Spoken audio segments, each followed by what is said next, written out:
When the director Elkhanah Pulitzer first came to me about this project, she and John Adams and Lucia Schechner, who had been working on the libretto, had been thinking a lot about Cleopatra and Antony as these kind of icons throughout history, and sort of icons of glamour.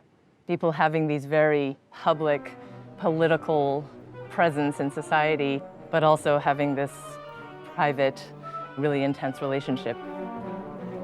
And so she kind of introduced the project to me as wanting to present the story through the lens of media, basically.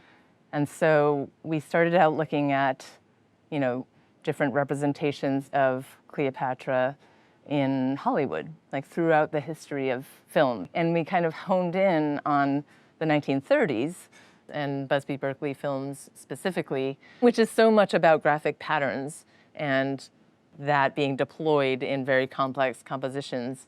We were also specifically looking at Art Deco, which conveniently is completely, inspired by and referencing Egyptian geometry and composition.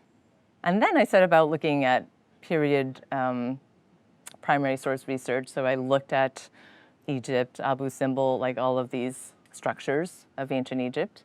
So in the design world, I would say our sources were Egypt of antiquity, like 30 BCE, and 1930s Hollywood.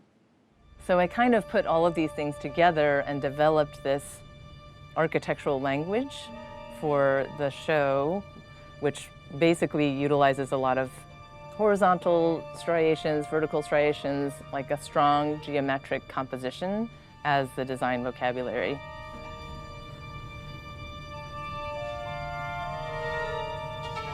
From the very beginning, we as a team were talking about presenting this production and the design using a filmic language. The aperture is a device that is a framing device. So it's basically legs and borders that make a frame.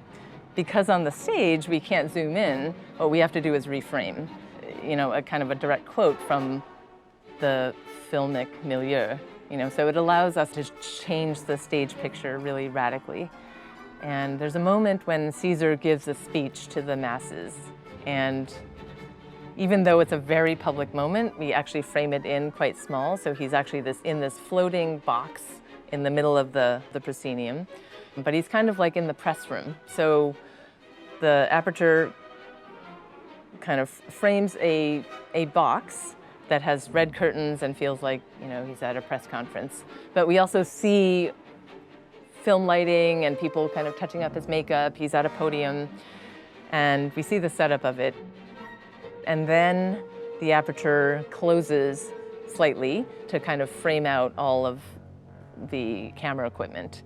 And we just see what we would see on a TV screen if it was a televised speech.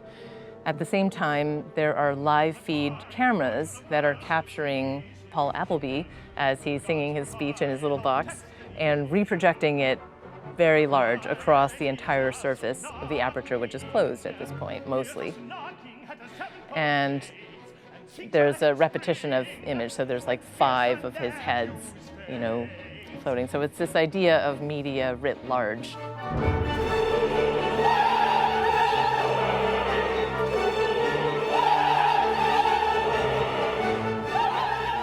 In addition to the Busby Berkeley research, I was also looking at all kinds of basically like iconic Hollywood imagery. And so for this one scene in Act 2, which is the scene of Antony's death and what I perceive to be the height of romance for them.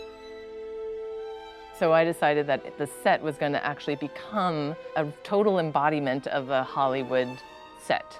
I call it the Fantasia moment. These flats come in, and we have a star drop, and the moon comes in as an agent of romance.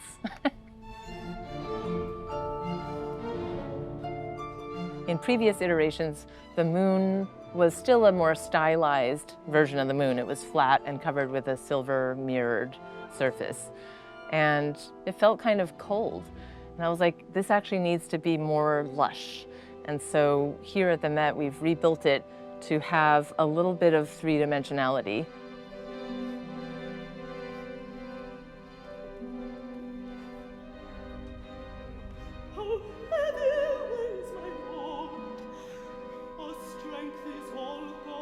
And my hope is that lit in the proper way, it actually feels like a fully spherical round moon that has entered the space.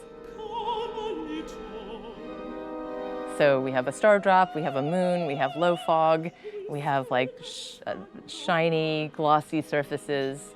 It's really the height of Hollywood magic.